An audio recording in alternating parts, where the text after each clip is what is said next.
भारत तेंदु बाबा हरिश्चंद्र के जीवन पर लिखी गई किताबें, जो कि भारत तेंदु कुल की ही बेटी दीपावली राजकृष्ण द्वारा प्रकाशित पुस्तक बच्चा बबुआ हरिश्चंद्र चौधरी भारत तेंदु के नाम से है। यह पुस्तक अभिव्यक्ति के स्तर पर और व्यक्तित्व पर लिखी गई है। अन्य पुस्तकों से एक अलग पहचान बनाती हैं। यह अंतर सहज स्वाभाविक भी है, क्योंकि सुनी सुनाई के मुकाबले भारत तेंदु की आंगन में खेलते कूदते बड़ी हुई दीपावली राजकृष्ण का लेखन जीवंतता की दृष्टि से कई ज्यादा मुखर और भावपूर्ण है। लेखिका में पुस्तक में जिन अध्यायों को रचा है, उनमें से 60% सामग्री अब तक अनछुए रहे कई तथ्यों को उजागर करती है। इस पुस्तक का लोकार्पण मुख्य अतिथि पद्मश्री राजेश्वर आचार्य और विशिष्ट अतिथि डॉक्टर जितेंद्र नाथ मिश्रा की उपस्थिति में हुआ। मेरा नाम दीपाली अग्रवाल है। दीपाली राजकृष्ण नाम से ही लिखती हूँ। भारतेंदु भवन भारतेंदु जी की प्रपौत्री हूँ और वर्तमान में मेरे पति साड़ी व्यवसाय है। पुस्तक का विमोचन हुआ है, आपकी क्या अनुभूति है और सामान्य लोग आपके पुस्तक का विमोचन की है, क्या फीलिंग है, ये बताइए। मैं कह ही नहीं सकती, वो बाद में समझ आएगा कि इतनी बड़ी चीज़ और ऐसा सब कुछ हो गया।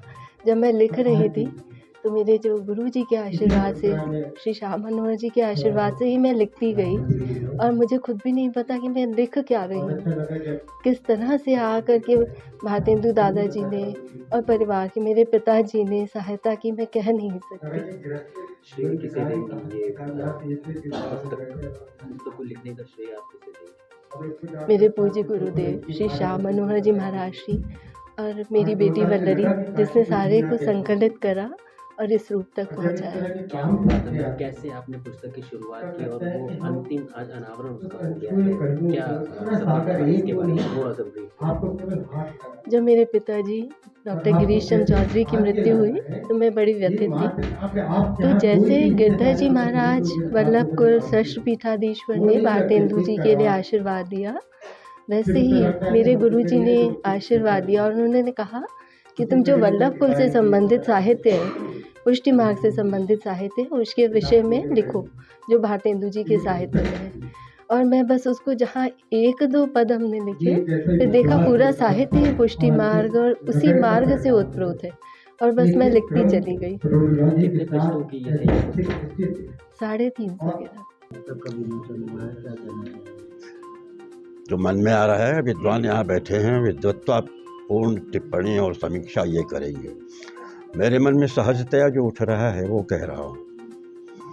भारतेंदु भवन के बारे में जो सुना था और भारतेंदु जी के बारे में तो पढ़ना पड़ता है, यदि शिक्षित होना है, ज्ञान प्राप्त करना है, हिंदी को जानना है, साहित्य को जानना है, तो यह अनिवार्य है कि आप भारतेंदु जी को पढ़ें। पिता की उंगली पकड़े हुए जब यहाँ इन गलियों में आता था तो पिताजी हमेशा दिखाते थे यह भारतेंदु भवन है।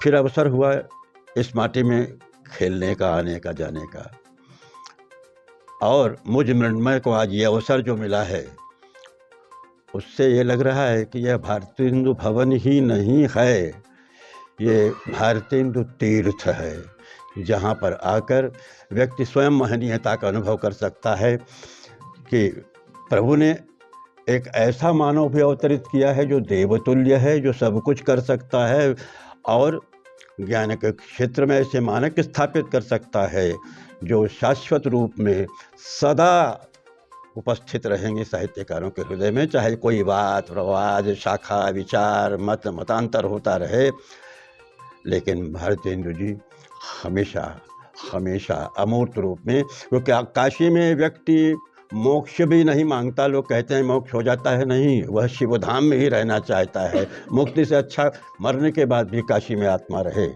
ऐसे स्थान के पवित्र परिचय, प्रमाण और यशमूर्ति भारतेंदु जी की भूमि में आकर और जो आज लोकार्पित हो रहा है ग्रंथ, तो बहुत सारे अनछुए पहलू हैं जिन्हें देख के लगता है कि काशी इनमें जीवित है। गुरु जी, दीपाली जी के लिए क्या कहेंगे जिन्होंने ये पुस्तक? वर्ष भर के अंधियारे को मिटाने के लिए दीपावली जैसे आती है, वैसे इस परिवार में उसे प्रकाशित करने के, आलोकित करने के लिए एक शैशव में केशव का दर्शन है।